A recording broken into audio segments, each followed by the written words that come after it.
So welcome to CS Office Hours. It's so awesome to see some frequent people here and some familiar faces and people who haven't been here in a while and some new faces. So I'm Jan Young, if you haven't met me, and I try to corral things around here and I get to come up with all the topics. So I love this. I have a good time every time. If you have any ideas for topics, feel free to come by and tell me. But today's topic is, let me see how I can get this up here. Today's topic is, you'll be really excited. See these nice fancy slides here, demonstrating CS value with CSQLs. And this is going to be co-led with Nir, is it Kalish? How am I pronouncing your name? Kalish, yes, Kalish. All right, so Nir Kalish. So Nir and I have been talking for some time now, a few months, and we met each other over Catalyst had a customer-led growth advisory group, and I met him over there. We got started talking about CSQLs and customer-led growth and some things like that. And we just this topic keeps coming up, so we thought we'd share it with you. Nir, do you want to maybe just introduce yourself real quick and say who you are and why do you care about customer-led growth and CSQLs? Yes, so I basically customer success role for the last 12 years. I shifted from engineering to more business oriented. I built customer success and sales engineers in different startups in the past 12 years.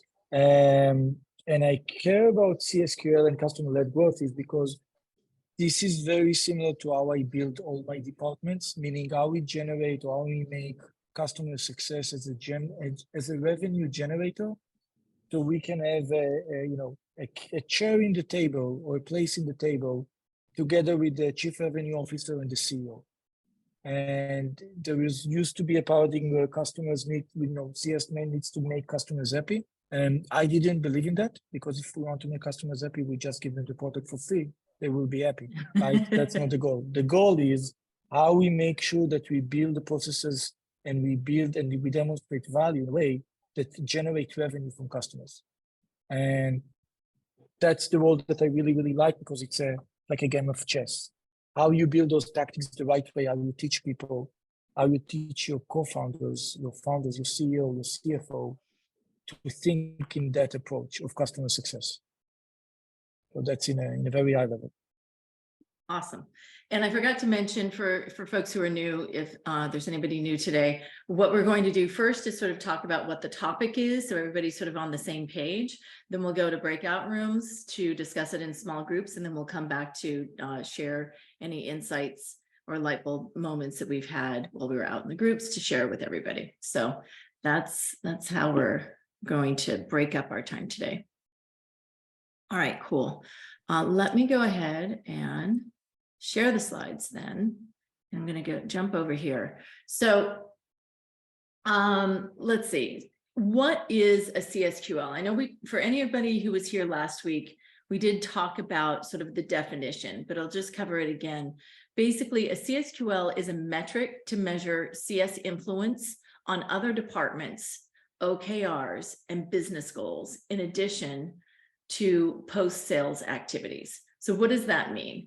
So there are some CS groups that, CS teams that have the responsibility for, commercial responsibility, right? So they are actually papering any sort of renewals, or they are in charge of expansions, that sort of thing, like the actual business, and renewal, the revenue part of the business, right? There are other teams who are not necessarily responsible for that, but they contribute to it. So CSQLs are a way to measure how the CS team is contributing to revenue generally, right? And those things can be, when you're looking at it, and so that's kind of the why and getting into some of the examples. So let me let me hand it over to you, Nir, to talk more about the why. Yeah, so here's the thing, right? If you think about it, customer success, we have one major task, right? We need to keep customers, meaning we need to keep the ARR, and we need to grow them. We need to impact the net dollar retention. But if we do a good job and we demonstrate value, there are other aspects of customer success that impact the business. And there is, if we understand that we impact the business in other ways, how we track them and measure it, so we can show how that impact is being translated to not only existing net dollar retention, but how we impact the new potential revenue that can come from existing customers. Because many times we only focus on what we do with existing customers, but not how we impact new customers, not how we impact other departments. If we can track that and demonstrate it, then we can actually increase the value of customer success in our own organization. And when we do so, two things start to happen. One, we get a seat on the decision-taking in relation to revenue. And two, we are becoming a very critical department that influence the business. And when that's happened, we are not being, for example, let go so quickly when the business is on, having some challenges. Because right now, today, it's much, much easier to look at customer success as a cost unit versus as a revenue generator unit, because we don't demonstrate it how to do that. Okay? Any questions? Yeah, sorry. Yeah, and one other thing I should just mention. Yes, so CSQLs, for anybody who wasn't here last time, is a customer success. It's, for CS, qualified lead. That's what it stands for. So similar to when there's a marketing qualified lead or a sales qualified lead, then that's what CSQL stands for. Yeah, and CSQL helps us to demonstrate two things: how I impact the business, how customer success impact the business, how customer success impact revenue streams, because it's two different things. Impact the business doesn't always mean impact the revenue of the business. Okay? Any thoughts or questions as we kind of go through this? Yeah, I have a question. Great. This is Sheila. I'm curious about the definition here, because at least for us, I work at MongoDB, we tie CSQLs very closely to expansion revenue, but I would be curious to learn more about other teams and whether they're tying CSQLs to more adoption or like product add-on versus pure revenue. I feel like that's the big debate that we're always having internally. Do we need to tie them to revenue, or do we just need to tie them to product adoption and making customers successful? But to me, right. I feel like the crux of it is we're trying to tie to revenue because we're trying to get that seat at the table. Right. Well, so the key thing about CSQLs, as opposed to a CS team metric, so if you're doing product, tracking product adoption, and you should, that is something that the CS team is responsible for. So that is simply a CS metric. Whereas when you're looking at CSQLs, that is where you're looking at the CS team's impact on other departments and revenue and business goals. So that's really the distinction between that title. And Nir, good. Yes, I wasn't sure what you just put in the chat. Yeah, multiple keyboards, it's always a problem. So here is another thing. I will share my point of view. But the original CSQL approach talked about we marked potential upsells, potential renewals as CSQL. I'm coming from a different definition. I need a metric as a CS leader. I need one metric that I can share with the entire organization that explain what is the impact of the CS organization on the company. So from my perspective, every opportunity that we will talk about in a second what its opportunity means, but every opportunity is a CSQL. It can be upsells, it can be renewal, it can be case study, it can be new lead that comes from existing customers. Okay, now let's talk about, because there was a question that asked the differences between impact the business and impact the revenue streams. Okay, so I will give two examples. Okay, if I have a customer that contact me as a CSM and tells me, hey, Nir, yesterday evening, I met another chief CTO, okay, chief technology officer, and I told them about your solution and how it helps me. Here is the name of the person and I want to connect you with, because he might be interested in your product. That a CSQL that impact revenue streams. Okay, because I just had a customer that bring me potential new customers, that impact the BDRs, SDR, that impact the sales, but it's impact the underlying of revenue, right? It's easier to close that deal potentially because they just heard a good things from another customer of us. But when I'm doing case studies, I'm actually impact the business, because case studies don't generate revenue directly, but case studies are goals that the marketing department has every quarter. So if I succeed to bring case studies, I'm actually impact the KPIs, the OKRs of the marketing department. If I'm impact the marketing OKRs, I'm actually impacting the business. Okay, is that differences is a bit more clear now? Yeah, that's helpful. These are great examples. Thanks. Okay, so if we go to really, why we want to illustrate the impact, okay? So think about that. All of us usually speak on the day-to-day with the board, with the CEO, with the CFO, with our team members, and the other people in the company about the GRR, NRR, and churn. Those are the basic, okay? But we also speak about revenue. The company speak about revenue. We don't speak about revenue. We don't speak about new customers. We don't speak about founding attribution. But here is the fact. All of those customer success impact. Here's the thing, the example that I just gave you. Existing customers bring their own friends to potential customers. So if we close them as win, we just increase the revenue. We created new revenue thanks to our customers. Who managed those customers? The CS. Who did a good job? Who demonstrated value, business value, that generate or cause our customers to talk about us? When the founders go and raise money in round A, round B, round C, and the VCs are speaking with 4 or 5 customers of ours and get a feedback and close that round and give us money, how much percentage of their decision was done because they spoke with those customers that gave really good positive feedback of us? So I will give you an example from one of the companies that I work. We closed the round, B round of $52 million. After the round, I knew that the VC spoke with 4 customers of ours. And the feedback was really, really excellent. Like the VC said, wow, we heard such a good news from those 4 customers.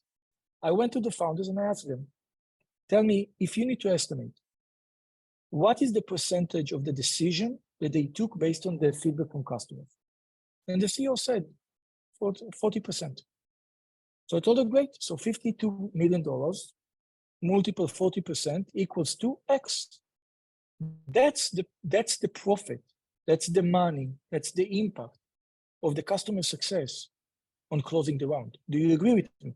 And she said, yes. So I just showed that by managing the customers in the right way, CS contribute 40% of the round to the company. So I marked those 4 customers that were willing to speak as a CSQL. And when we closed the round, the value of those CSQL was 40% of the round. Does that make sense? Sandy, go ahead. Yeah. Hi. This is Sandy. Question. I think that really the crux there is that the CEO had an idea in his or her mind, the value of those positive customer testimonials. I think the challenge for most companies is that delineation is not clear in most CEOs' mind. Part of our job is to demonstrate it. So how we demonstrate it? By counting the CSQL and closing the loop. So it's not only on the round, right? It's asking those questions. So, hey, CEO, CFO, what do you think is the weight of the customers on the feedback of the round? They should give you a number, because if they say, I don't know, I will challenge them to think hard. Because if they don't know, so why do we need to give customers as a reference to VCs? I agree with the challenge, but I think, is there a software? Have you found a way to kind of guide them? No, I'm not. So come to a conclusion? I'm literally, no, I'm taken to a side. I never do it in front of the other people. I just tell them after we announce the round, I tell them, hey guys, do you have 5 minutes? We open the call and tell them, hey, if you need to estimate, what is the contribution of those calls to the round? Give me a number, give me your assessment. There is always an assessment. And if they don't know, I will give them examples. I will tell them, so think, if we didn't call with any customers, do you think that we would raise the same amount? Do you think that the time it took us to close the round would be the same? Right? It's more of a discussion that in the end usually takes them no more than 10 minutes. They say, you know what, it's 10%, it's 5%. I'm not going to debate the number, the percentage. All I want them to give me is a number, because with that number, I can now calculate the contribution. And if once they gave me the number, the percentage, usually they won't argue. So when I will tell them, okay, so you said 10%, I agree with you, it's 10%. So we contribute $2 million to the round. Do you feel that it's okay? Usually, or I never saw a case where they say, no, I don't agree with you. So now I can go to the CFO and to the quarterly board meeting and to any other meeting and say, here is how many CSQL we bought this quarter. Here is how much they worth in value, in money, in dollar amount. Okay, I will give another example. A customer come and say, wait, I'm willing actually, to do, yeah. Nir, we should move through the rest of this so we can get people out to the breakout rooms. Okay. Yeah, because Yes. we can do more examples when we get back to. Yes. Yeah. Okay, no problem. So just another few sort of key points, just to be sure that we're all on sort of the same page as we go out to sort of discuss this in smaller groups. So a CSQL then is your impact, a CS qualified lead is your impact on other groups. And so especially if it's going to be around expansions or renewals, it's when the CSM is not responsible directly for that. They're not actually doing the paper for it. They're not working through that agreement, right? So that's a distinction. But still, there can be other things like he was mentioning, where like if it's a marketing OKR, it could be case studies, it could be sales referrals, it could be people for webinars, it could be customers to become advocates, in other ways, right? So it's any type of thing that you're measuring for impact on the business or on other folks. Felicia, just give me one more second to go through. So then if you are illustrating impact, when you're looking at GRR, NRR, and churn, those could be just metrics that are under the control or under the direct impact of the CS team, or it could be that it's in combination with other teams, right? Or if, say, renewals is a team that is part of CS, that sort of thing, you might still want to show the revenue impact, even if it is all held under the same roof, under post-sales roof, just because every company can be a little bit different. But also what you're looking at is a top of funnel and brand attribution. So what I mean by top of funnel is when they have a suggestion of, hey, here's a customer that I can refer to you. If that recommendation that one of your customers gave, if they come through and actually purchase the product, you want to measure that. You want to track and measure that, because that is a top of the funnel sort of attribution, right? Things like that. So that's just sort of for just to have sort of groundwork. And then the other thing is communicating both a process for this, as well as communicating what sort of targets you may have. This is not a quota because you have existing customer base. So it's always sort of targets you might have, projections you might have, some things like that. But it's not a quota system. It's not like you must bring us 5 people a week, because who knows if you're going to get 5 people a week, right? Like it's more, then those wouldn't necessarily be qualified leads, right? Then they're just like throw them over the fence leads.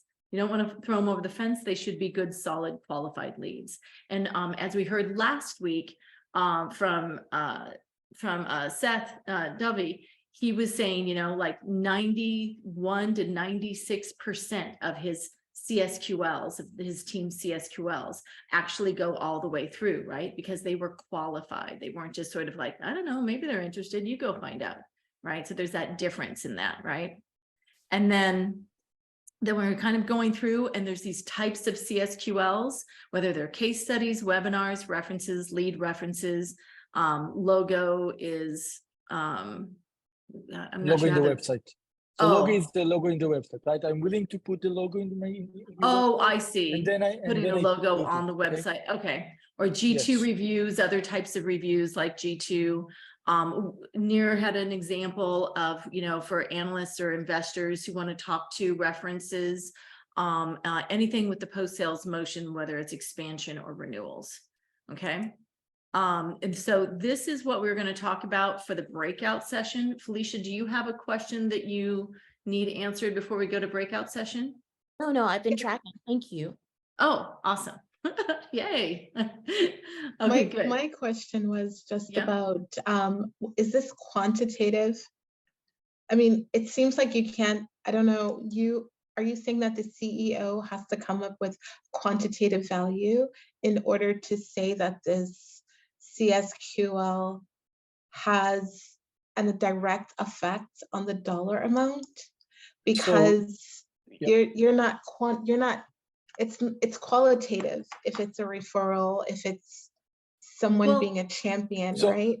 So I want to challenge that, right? Yeah. If a customer bring me a friend of them, it's the beginning is a CSQL as a number, right? There is a task to do it.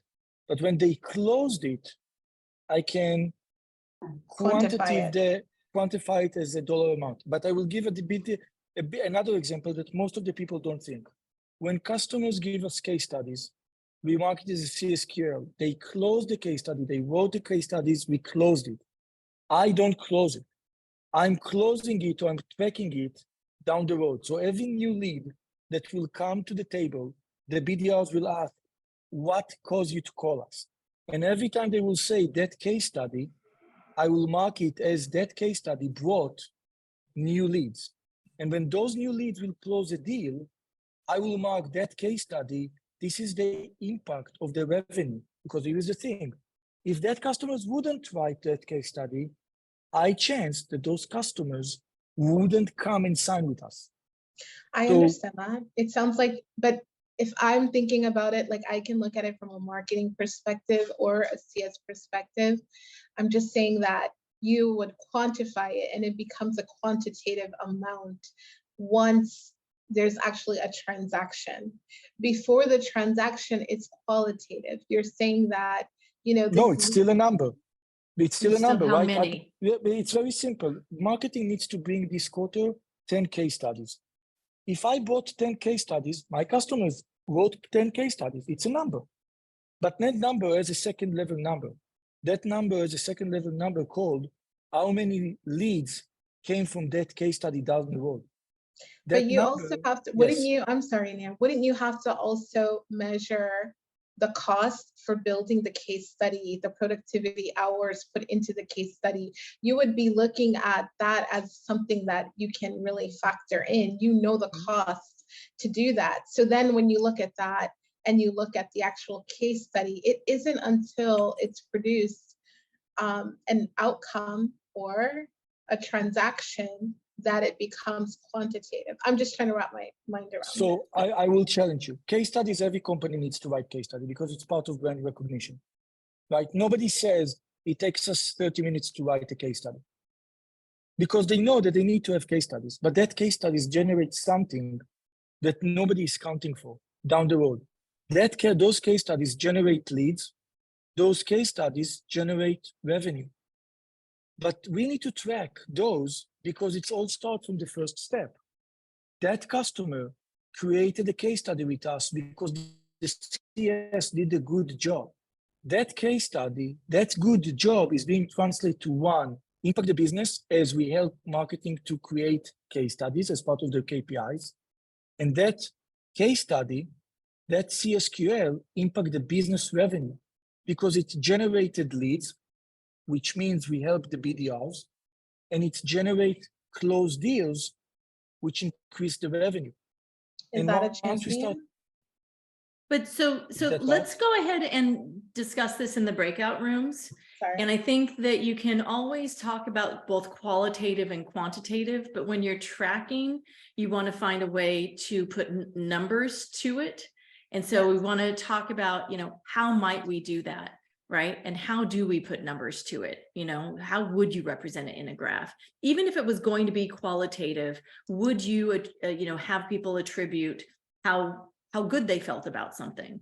If you were going to assign a number to it, if you're going to think about it, let's go ahead and add that into the questions. You should have the breakout notes. Does everybody have the breakout notes? It has the question prompt in it.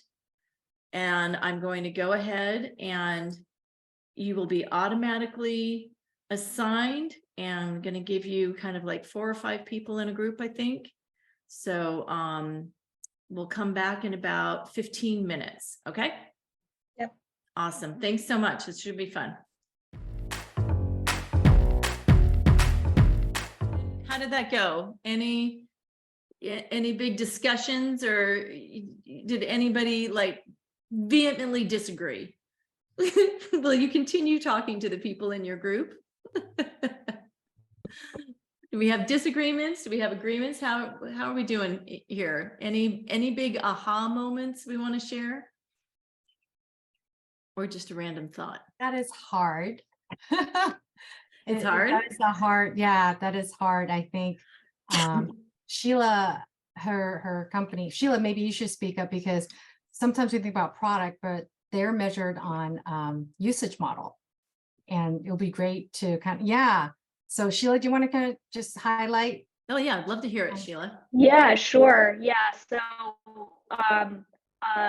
our business is primarily consumption driven, and that makes it really challenging from a CSQL standpoint to really measure the impact of CS, because customers are on a pay for what they use model. It's not license based. And so there's this concept of organic growth that's tied to maybe customers' business and just their model. For example, it might be an e-commerce platform that uses our database, and they will scale up every year at Black Friday, no matter what. There's certainly an impact that a CSM will have to prep them for that scale up and scale back down. But you could say that that's all organic growth. So should that really be attributed back to the CSM entirely? Or should we be looking at, things that are maybe product additions or feature adoption that's driving consumption or usage that wouldn't have happened otherwise? That wouldn't have happened naturally because of the nature of the customer's business. yes. So the way that I look at it, we count CSQL only on items that the CSM actually wrote. So if there are product-led growth activities, it's not counted to the CSQL, it's not counted to the CSM. It's the natural things of a system, right? If I sell Gong and now the company hire 5 new salespeople, it's not count to the CSM. But if the CSM worked with the sales leadership of the other company, the CSM of Gong, and succeeded to bring the VP of support and convince the VP of support to use Gong and record the calls, that's a CSQL of a cross-selling that counts to the CSM organization. I have a different perspective, Nir. I think the CSM actually had influence and made the customer, the original customer, so successful, that customer tells this the VP of sales. So to me, that's organic growth because you were so successful using the product that people are asking you, what are you doing? How are you? So to me, that should be attributed to the CSM. But we need to remember, organic growth means that without interfering, people will use your product. When you sell to salespeople, the product gone, and you sell it to department, every time they hire new salespeople, automatically they use the product. We cannot say that the CSM influence, because here is the thing. The CSM only showed the value, but it's part of the day-to-day job. It's not the extra mile. The extra mile comes with activities that are not part of showing the basic value and making sure that the customers are using the product. Well, if I bring, sorry, go ahead. Well, I was just going to say though, but okay, there is organic growth, right? But if you haven't done a good job at getting the adoption, then does that organic growth really happen? Do you know what I mean? Like you still might need to, it depends. You might still need to go and sell in more licenses, ensure that they are using the licenses. If you're in a license model, ensure that they're using the licenses that have been sold. Yeah, but Jen, we need to remember first, if something is too complex to calculate, it won't be done. Well, that's we need true to too. remember that every time that you use a complexity, it won't be done, or we are going to always have a smartest in the other side that will explain to us why we are wrong. So we can count only things that it's very easy to explain. I cannot explain, because when we look at natural growth, there are many things. It's the CSM that shows value, is the AE that promised the right promises of things that we can deliver during the sales process. It's the product that created the product market led. Can I say that I contribute to it? I don't know. If I don't know, I cannot mark it as a CSQL, but I can say that without the CSM doing an discussion, a dedicated discussion with the chief revenue officer and telling him, hey, you know that we have other customers that use it for support. Can you introduce me to the support people? And he's doing that. That came because of activity, a dedicated activity, which we can count, which we can demonstrate, which we can prove. No, because without it, it might never happen. And I don't have a crystal ball, but I have a recorded call that demonstrates that we did it. And here is the outcome of what happened when we do that. Okay. Also, I know Andrew dropped from a group and people in the chat are saying, but we had a question for you, Andrew. Do we want to bring that question over here? What was the question that somebody had for Andrew? No, do you remember what your question was? I think it might take a little bit more than the time that we have, but we probably can table it for Slack if we want like the whole group to get involved. We were just talking about, just as Nir said, some of those high impact activities in which you would look at to support growth, and they show up for you based on your efforts, right? Based on the hard work that you've done already in helping a customer, reach a transaction, and then also looking at what do you have that can support that, whether it's the technology, the teams that you're working with, you're positioned to, do your best. And then what shows up from doing that is potential champions or referrals or case studies that you leverage for opportunities by acknowledging them. I think that's what you're saying, right, Nir? Yes. It's basically those efforts of the CS that we can measure, we can count, we can close the cycle down the road, and we can demonstrate it, right? Because NRR is very easy. NRR, by the way, NRR is also a problem. Is the NRR happen because we have a product-led growth, or is it because the CSM did some activities? Sometimes we don't know, right? But case studies, I can verify, I can easily explain. It's very simple. Sean? How much time the marketing beg to get customers to speak with? So if I put a CSM, they don't beg anymore. And if I make sure that it's part of the CSM quarterly goals, now I actually create an association between my success and the marketing success. When I do the same with leads, when I do the same with new revenue, I'm actually creating or positioning the CS as a revenue generator across the board. I And- impact other okay, so- departments, I impact the GRR. Sean, you had something over in the chat. Let's just, wanted you to just share what you were just saying there. Yeah, I mean, just a quick comment here, because I think it's important that there's a shared understanding of the definition of what goes into a CSQL. So for example, if you have a company that has multiple products and you're looking at cross sells or upsells, really having a clear understanding of, is it a new team or a new part of the organization or subsidiary or even advocacy that Yes. landed you a net new customer, right? Versus consumption of more licenses or business volume, due to market driven forces, right? Things that, and this is probably a conversation for another day, right? If the CSM is not doing their job great, those things are probably going to happen a lot less, but nevertheless, still not considering those things a true, CSQL, right? Versus, other teams or other folks who weren't part of the original sale, now, becoming new consumers of that product, perhaps even for different use cases. Yeah, awesome. Julie, did you have something you wanted to share? I was just gonna mention, for my team, part of our OKRs is we do track, case studies, and references Mhm. that are coming from the CSM. And that's a direct tie-in with our marketing team because that's part of their goals. And, if we're doing our jobs right, our customers are more than willing to serve as a reference or create a case study for us. And we track that on a daily basis. And that's something that I review with my team as well on a weekly basis. How many new references or case studies are we collecting currently, so that we're tracking till mid-year and then end of year as well. That's awesome. And do you ever go all the way through and look at what the revenue impact is, or like, have you just started more recently with tracking? I don't think we've gone that far as a team, but we have just started that new process this year and we haven't hit mid-year. And so I think as part of our retro, that's something that we will look into.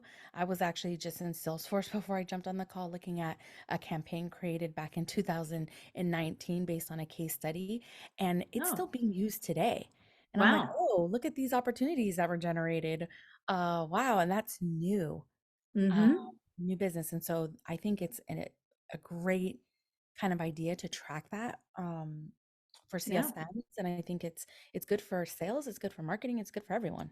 Yeah, yeah. And then our topic next week is actually about how we work cross-functionally, right? And that's something that's really key when you're looking at CSQLs, when you're looking at building revenue, you need to all be rowing in the same direction. You need to be working cross-functionally. And that's key to show, hey, this is what I've done for you lately. It's kind of a good thing. And you build relationships that way, right? So yeah, that's great how you've been able to start tracking that, and then maybe at some point show, at some point later what the revenue is, and even for those past case studies, talking about like, hey, look at the revenue generated.